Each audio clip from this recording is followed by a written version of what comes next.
ಕಾಡಾನೆ ದಾಳಿಗೆ ಸಿಲುಕಿ ವೃದ್ಧೆಯೊಬ್ಬರು ಸ್ಥಳದಲ್ಲೇ ಮೃತಪಟ್ಟಿರುವ ಘಟನೆ ಚಿನ್ನಯ್ಯನಕೋಟೆ ಗ್ರಾಮ ವ್ಯಾಪ್ತಿಯಲ್ಲಿ ನಡೆದಿದೆ.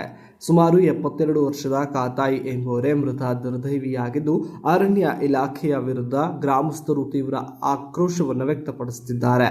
ಮಗನ ಮನೆಯಿಂದ ಹೊರಬರುತ್ತಿದ್ದ ಕಾತಾಯಿ ಅವರ ಮೇಲೆ ಕಾಡಾನೆ ಏಕಾಏಕಿ ದಾಳಿ ಮಾಡಿದೆ. ದಾಳಿಯ ಪರಿಣಾಮ ವೃದ್ಧೆ ಸ್ಥಳದಲ್ಲೇ ಸಾವನ್ನಪ್ಪಿದ್ದಾರೆ.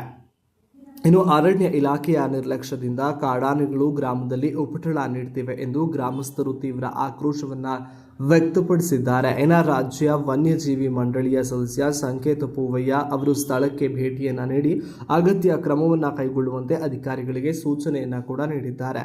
ಈ ಸಂದರ್ಭದಲ್ಲಿ ವಿರಾಜಪೇಟೆಯ ಶಾಸಕ ಹಾಗೂ ಮುಖ್ಯಮಂತ್ರಿಗಳ ಕಾನೂನು ಸಲಹೆಗಾರ ಎಎಸ್ ಪೊನ್ನಣ್ಣ ಅವರು ಹಿರಿಯ ಅರಣ್ಯ ಅಧಿಕಾರಿಗಳನ್ನು ಸಂಪರ್ಕಿಸಿ ಘಟನೆಯ ಬಗ್ಗೆ ವಿವರವನ್ನು ಪಡೆದುಕೊಂಡಿದ್ದಾರೆ.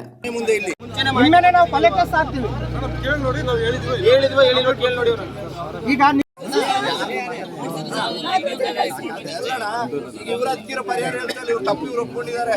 ಆದ್ರೆ ಅವ್ರ ಬಾಯಿಂದ ಬರ್ತಾ ಇಲ್ಲ. ನಾವು 3 ದಿನ ಮುಂಚೆ ಮಾಹಿತಿ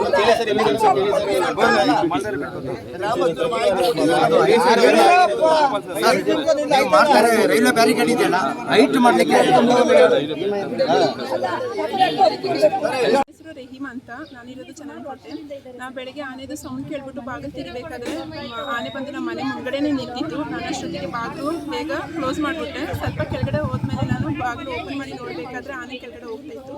ಅದರದ್ದು ಒಂದು ಚಿಕ್ಕ ವಿಡಿಯೋ ತಗೊಂಡೆ ನಾನು. ಆಮೇಲೆ ನಮ್ಮ ವಿಚಾರ ಆನೆ ಬಂದು ಹೋಗಿದೆ ಅಂತ ನಾನು ಧ್ಯಾನ ಮಾಡಿದ್ದೆ ಅಷ್ಟೇ. ಮತ್ತು ರೋಡಿಂದ ಸೌಂಡ್ ಕೇಳ್ತಾ ಇತ್ತು. ಅಷ್ಟೊತ್ತು ನೋಡಬೇಕಾದ್ರೆ ಒಂದು ಮಹಿಳೆ ಅಲ್ಲಿ ಬಿದ್ದಿದ್ರು. ಬಂದು ನೋಡಬೇಕಾದ್ರೆ ನಮ್ಮ ಮನೆ ಪಕ್ಕ ಇರೋದು. ಅವ್ರ ಹೆಸರು ಕಾತಾಯಿ ಅಕ್ಕ ಅಂತ ಹೇಳ್ಬಿಟ್ಟು.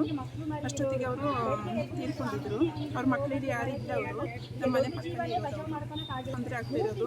ಯಾಕೆಂದರೆ 4 ದಿನದಿಂದ ಬರೀ ಆನೆದೇ ಕಾಟ ಜಾಸ್ತಿ ಆಗಿದೆ. ಎಲ್ಲೂ ಬಾತ್ರೂಮ್ಗೆ ಹೋಗೋಕ್ಕೆ ಹೊರಗಡೆ ಬರೋಕ್ಕೆ ಏನು ನಮಗೆ ಆಗ್ತಾ ಇಲ್ಲ. ಅಂದರೆ ಇವತ್ತು ಈ ಥರ ಸಂಭವಿಸಿದೆ.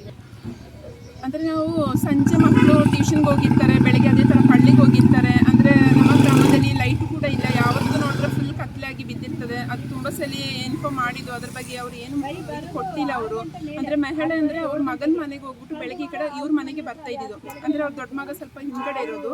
ಅವ್ರ ಮನೆ ಬಂದು ಮಾರಿಯಮ್ಮ ಟೆಂಪಲ್ ಟಚ್ಚಲ್ಲೇ ಇರೋದು. ಅಲ್ಲಿಂದ ರಾತ್ರಿ ಮಲಗ್ಬಿಟ್ಟು ಈ ಕಡೆ ಬರ್ತಾ ಇದ್ದಿದ್ದು. ಅವರು ಟಿಫಿನು ಎಲ್ಲ ಇಟ್ಕೊಂಡು ಈ ಕಡೆ ಬರ್ತಾ ಇದ್ದಿದ್ದು.